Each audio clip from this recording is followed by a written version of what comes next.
Cinderella. Once upon a time, there was a worthy man who married for his second wife the hottest, proudest woman that had ever been seen.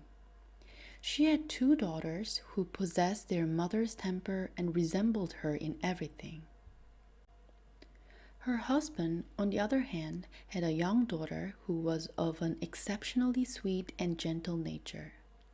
She got this from her mother, who had been the nicest person in the world. The wedding was no sooner over than the stepmother began to display her bad temper. She could not endure the excellent qualities of this young girl, for they made her own daughters appear more hateful than ever. She thrust upon her all the meanest tasks about the house. It was she who had to clean the plates and the stairs, and sweep up the rooms of the mistress of the house and her daughters. She slept on a wretched mattress in a garret at the top of the house, while the sisters had rooms with parquet flooring and beds of the most fashionable style, with mirrors in which they could see themselves from top to toe. The poor girl endured everything patiently, not daring to complain to her father. The latter would have scolded her because he was entirely ruled by his wife. When she had finished her work, she used to sit amongst the cinders in the corner of the chimney, and it was from this habit that she came to be commonly known as Cinder Slut.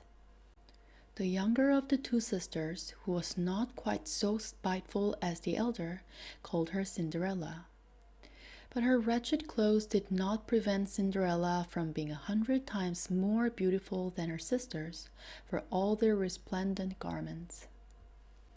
It happened that the king's son gave a ball, and he invited all persons of high degree. The two young ladies were invited amongst others, for they cut a considerable figure in the country. Not a little pleased were they, and the question of what clothes and what mode of dressing the hair would become them best took up all their time. And all this meant fresh trouble for Cinderella, for it was she who went over her sisters' linen and ironed their ruffles. They could talk of nothing else but the fashions in clothes. "For my part," said the elder, "I shall wear my dress of red velvet, with the Honiton lace." "I have only my everyday petticoat," said the younger, "but to make up for it, I shall wear my cloak with the golden flowers and my necklace of diamonds, which are not so bad." They sent for a good hairdresser to arrange their double-frilled caps and bought patches at the best shop. They summoned Cinderella and asked her advice, for she had good taste. Cinderella gave them the best possible suggestions and even offered to dress their hair, to which they gladly agreed. While she was thus occupied, they said, "Cinderella, would you not like to go to the ball?" "Ah, but you fine young ladies are laughing at me. It would be no place for me." "That is very true. People would laugh to see a cinder slut in the ballroom." Anyone else but Cinderella would have done their hair amiss, but she was good-natured, and she finished them off to perfection. They were so excited in their glee that for nearly 2 days they ate nothing. They broke more than 12 laces through drowning their stays tight in order to make their waists more slender, and they were perpetually in front of a mirror. At last, the happy day arrived. Away they went, Cinderella watching them as long as she could keep them in sight. When she could no longer see them, she began to cry. Her godmother found her in tears and asked what was troubling her. I should like. She was crying so bitterly that she could not finish the sentence. Said her godmother, who was a fairy, "You would like to go to the ball, would you not?" "Ah, yes," said Cinderella, sighing. "Well, well," said her godmother, "promise to be a good girl and I will arrange for you to go." She took Cinderella into her room and said, "Go into the garden and bring me a pumpkin." Cinderella went at once and gathered the finest that she could find. This she brought to her godmother, wondering how a pumpkin could help in taking her to the ball. Her godmother scooped it out, and when only the rind was left, struck it with her wand. Instantly the pumpkin was changed into a beautiful coach, gilded all over. Then she went and looked into the mousetrap, where she found 6 mice all alive. She told Cinderella to lift the door of the mousetrap a little, and each mouse came out. She gave it a tap with her wand, whereupon it was transformed into a fine horse. So that here was a fine team of 6 dappled mouse-gray horses. But she was puzzled to know how to provide a coachman. "I will go and see," said Cinderella. "If there is not a rat in the rat trap, we could make a coachman of him." "Quite right," said her godmother. "Go and see." Cinderella brought in the rat trap, which contained 3 big rats. The fairy chose one specially on account of his elegant whiskers. As soon as she had touched him, he turned into a fat coachman with the finest mustachios that ever were seen. "Now go into the garden and bring me the 6 lizards which you will find behind the water butt." No sooner had they been brought than the godmother turned them into 6 lackeys, who at once climbed up behind the coach in their braided liveries, and hung on there as if they were never done anything else all their lives. Then said the fairy godmother, "Well, there you have the means of going to the ball. Are you satisfied?" "Oh yes, but am I to go like this in my ugly clothes?" Her godmother merely touched her with her wand, and on the instant her clothes were changed into garments of gold and silver cloth, bedecked with jewels. After that, her godmother gave her a pair of glass slippers, the prettiest in the world. Thus altered, she entered the coach. Her godmother bade her not to stay beyond midnight whatever happened, warning her that if she remained at the ball a moment longer, her coach would again become a pumpkin, her horses mice, and her lackeys lizards, while her old clothes would reappear upon her once more. She promised her godmother that she would not fail to leave the ball before midnight, and away she went, beside herself with delight. The king's son, when he was told of the arrival of a great princess whom nobody knew, went forth to receive her. He handed her down from the coach and led her into the hall where the company was assembled. At once there fell a great silence. The dancers stopped, the violins played no more, so rapt was the attention which everybody bestowed upon the superb beauty of the unknown guest. Everywhere could be heard in confused whispers, "Oh, how beautiful she is!" The king, old man as he was, could not take his eyes off her, and whispered to the queen that it was many a long day since he had seen any one so beautiful and charming. All the ladies were eager to scrutinize her clothes and the dressing of her hair, being determined to copy them on the morrow, provided they could find materials so fine and tailors so clever. The king's son placed her in the seat of honor, and at once begged the privilege of being her partner in a dance. Such was the grace with which she danced that the admiration of all was increased. A magnificent supper was served, but the young prince could eat nothing, so taken up was he with watching her. She went and sat beside her sisters, and bestowed numberless attentions upon them. She made them share with her the oranges and lemons which the king had given her, greatly to their astonishment, for they did not recognize her. While they were talking, Cinderella heard a clock strike 11:45. She at once made a profound courtesy to the company and departed as quickly as she could.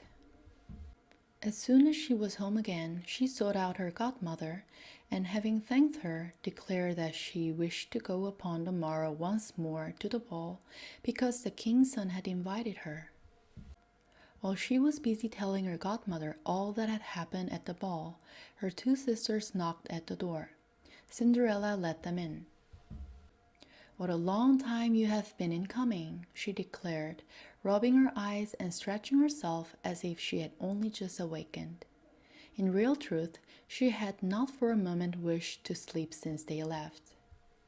"What a long time you had been in coming," she declared, rubbing her eyes and stretching herself as if she had only just awakened. In real truth, she had not for a moment wished to sleep since they had left. "If you had been at the ball," said one of the sisters, "you would not be feeling weary. There came a most beautiful princess, the most beautiful that has ever been seen, and she bestowed numberless attentions upon us and gave us her oranges and lemons." Cinderella was overjoyed. She asked them the name of the princess, but they replied that no one knew it, and that the king's son was so distressed that he would give anything in the world to know who she was. Cinderella smiled and said she must have been beautiful indeed. "Oh, how lucky you are! Could I not manage to see her? Oh, please, Javert, lend me the yellow dress which you wear every day." "Indeed," said Javert, "that is a fine idea. Lend my dress to a grubby cinder slut like you. You must think me mad." Cinderella had expected this refusal.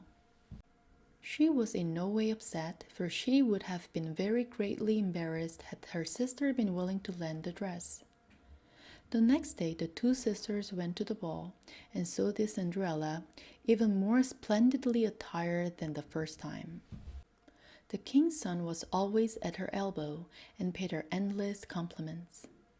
The young girl enjoyed herself so much that she forgot her godmother's bidding completely, and when the first stroke of the midnight fell upon her ears, she thought it was no more than 11 o'clock. She rose and fled as nimbly as a fawn. The prince followed her, but could not catch her. She let fall one of her glass slippers, however, and this the prince picked up with tender care. When Cinderella reached home, she was out of breath, without coach, without lackeys, and in her shabby clothes. Nothing remained of all her splendid clothes save one of the little slippers, the fellow to the one which she had let fall. Inquiries were made of the palace doorkeepers as to whether they had seen a princess go out, but they declared they had seen no one leave except a young girl, very ill-clad, who looked more like a peasant than a young lady. When her two sisters returned from the ball, Cinderella asked them if they had again enjoyed themselves, and if the beautiful lady had been there. They told her that she was present, but had fled away when midnight sounded, and in such haste that she had let fall one of her little glass slippers, the prettiest thing in the world. They added that the king's son, who picked it up, had done nothing but gaze at it for the rest of the ball, from which it was plain that he was deeply in love with its beautiful owner. They spoke the truth. A few days later, the king's son caused a proclamation to be made by trumpeters that he would take for wife the owner of the foot which the slipper would fit. They tried it first on the princesses, then on the duchesses and the whole of the court, but in vain. Presently they brought it to the home of the two sisters, who did all they could to squeeze the foot into the slipper. This, however, they could not manage. Cinderella was looking on and recognized her slipper. "Let me see," she cried laughingly, "if it will not fit me." Her sisters burst out laughing and began to give at her, but the equerry who was trying on the slipper looked closely at Cinderella. Observing that she was very beautiful, he declared that the claim was quite a fair one, and that his orders were to try the slippers on every maiden.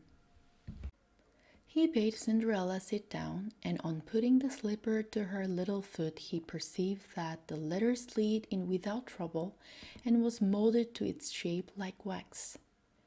Great was the astonishment of the two sisters at this, a greater still when Cinderella drew from her pocket the other little slipper.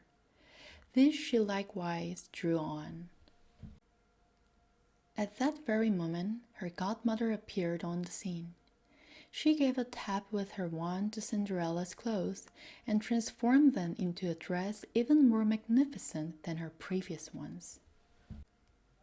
The two sisters recognized her for the beautiful person whom they had seen at the ball and threw themselves at her feet, begging her pardon for all the ill treatment she had suffered at their hands.